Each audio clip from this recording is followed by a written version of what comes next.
The past 6 years, I've been working at McDonald's. Last night was the worst I've ever had. I'm going to get straight to the point here. I've seen some shit at work that I don't think was of this earth. The first thing I think I should do is introduce myself. I'm Jawsh, a 20-year-old McDonald's manager, working out of a small suburb in Sydney, Australia. I've been working here for roughly 6 years now, a manager for almost 2. They've been uneventful, boring years. The monotony of the job has the phrase, "Hi, may I take your order please?" robotic in nature. And order taking itself has gotten to the point that by the time the car has driven from the initial order point to my window, I have no recollection of the details of the order. It's in the drive-thru that my ordeal takes place. I've yet to go to the US, so I can't compare drive-thrus, though from what I've heard, it's a single lane that stretches around the outside of a building with an order point, a cashier, and a third point where the food is actually handed out. This is the basic structure that ours conforms to. However, where it differs from most is that there are actually 2 lanes, rather than 1. Essentially, provided there are 2 staff available to take orders, we can take twice as many orders in the same amount of time. This system is far more cumbersome and slow for some customers, however, unless the actual sensors are calibrated correctly, as well as working security cameras. Some cars are simply ignored by the system, while other customers in the other lane are served first. So, mini explanation over. I'll elaborate as to the creepy shit that occurred just last night.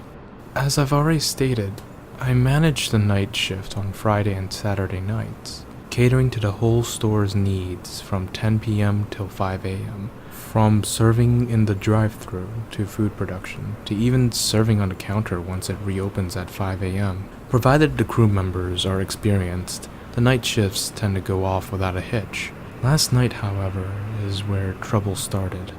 The first thing that initially went wrong was the failure of my crew person to show up.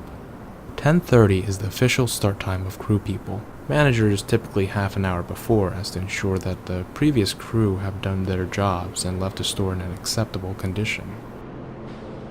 When it crept around 11 p.m. and my crew member hadn't showed up yet, I sighed inwardly, picked up the phone and dialed his number.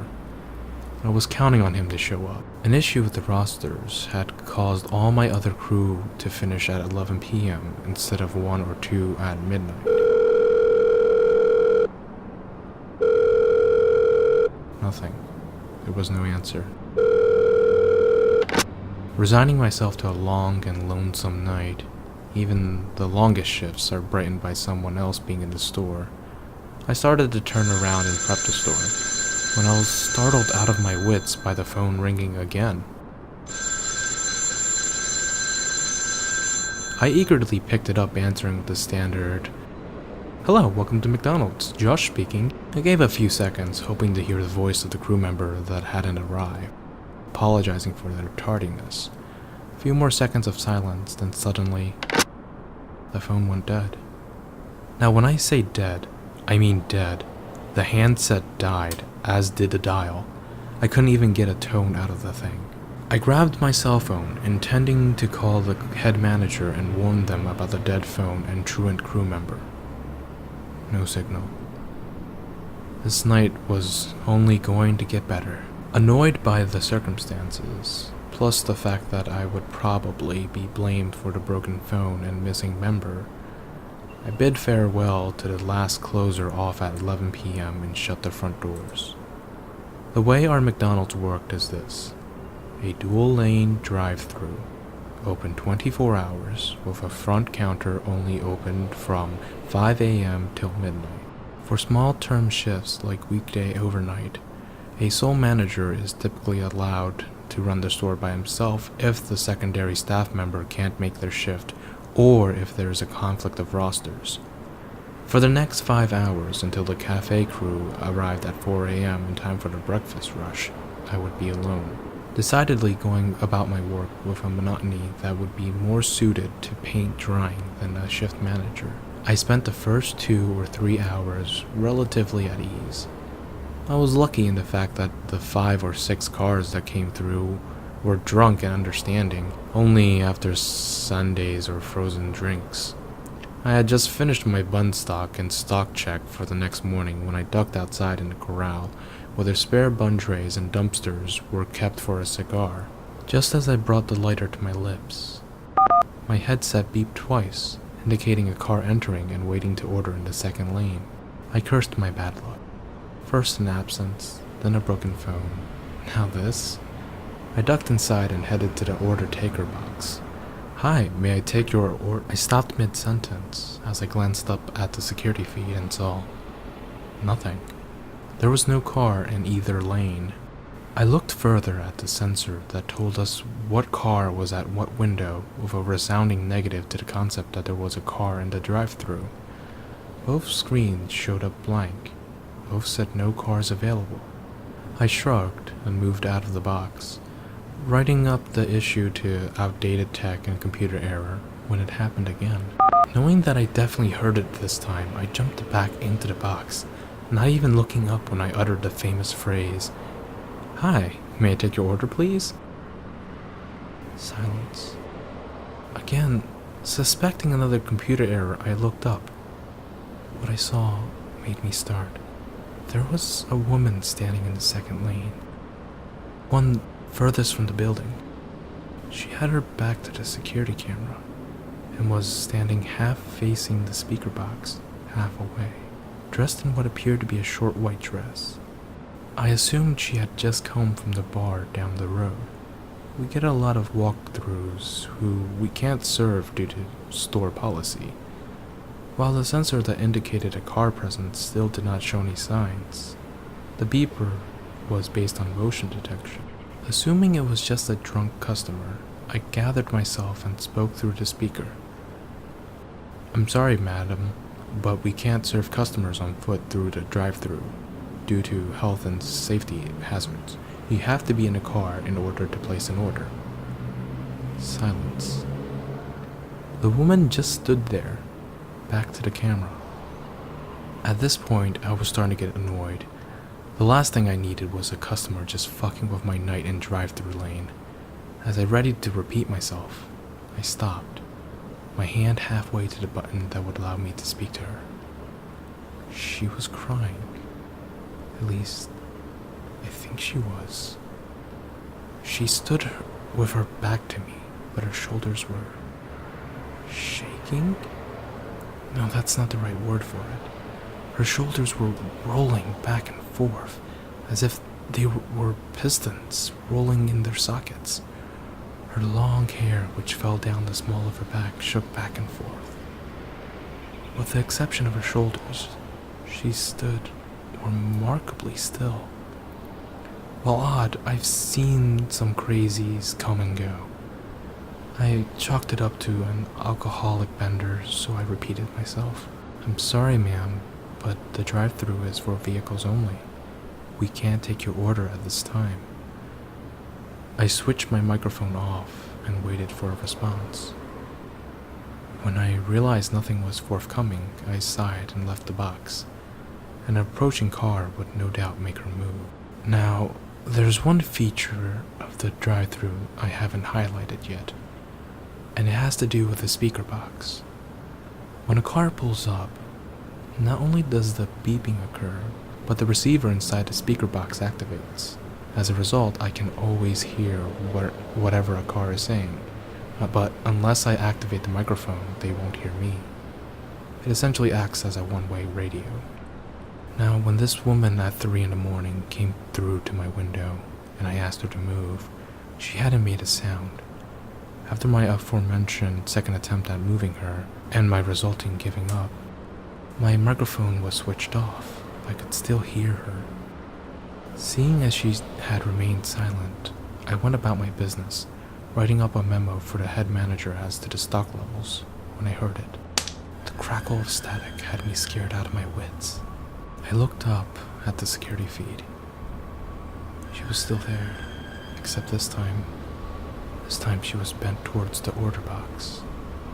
As I reached up to ask her to leave, a cold chill went down my back. Through the soft static in my headset, I could hear whispering. Her lank hair fell about her face in curls. The white gown she wore was stained and cut in several places, but her mouth wasn't moving. There she was, facing the camera. While this whispering crept through my thoughts, it was soft, unintelligible, but the sound of it made me want to scream and run. Gathering myself, I want to say I spoke with authority, but it probably came out shakier than a Campbell town train. Ma'am, are you okay? The whispering continued, though now I could hear the words, and that was the worst part. It wasn't a demonic muttering or death threats. It might have been easier that way. It was simply a voice, my voice, repeated over and over again.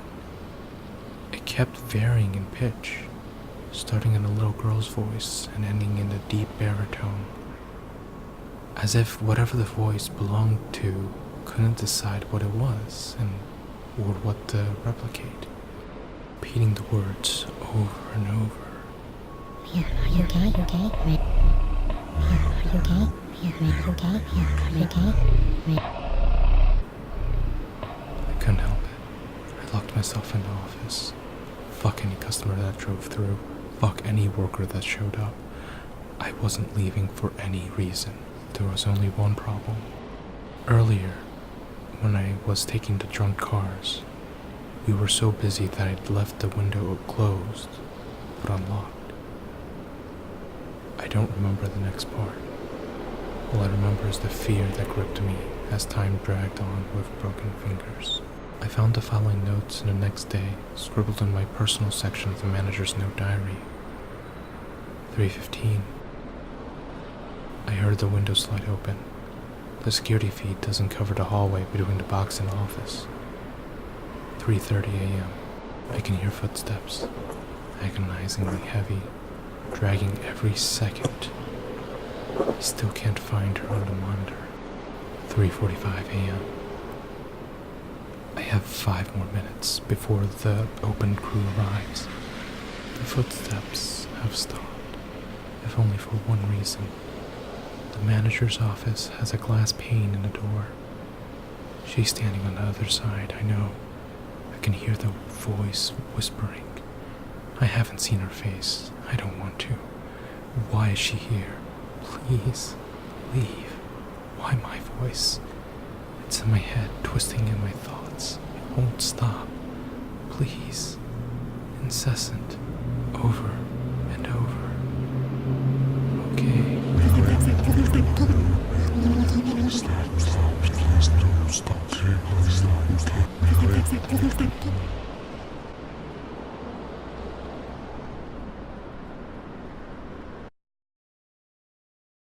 $3:50 a.m.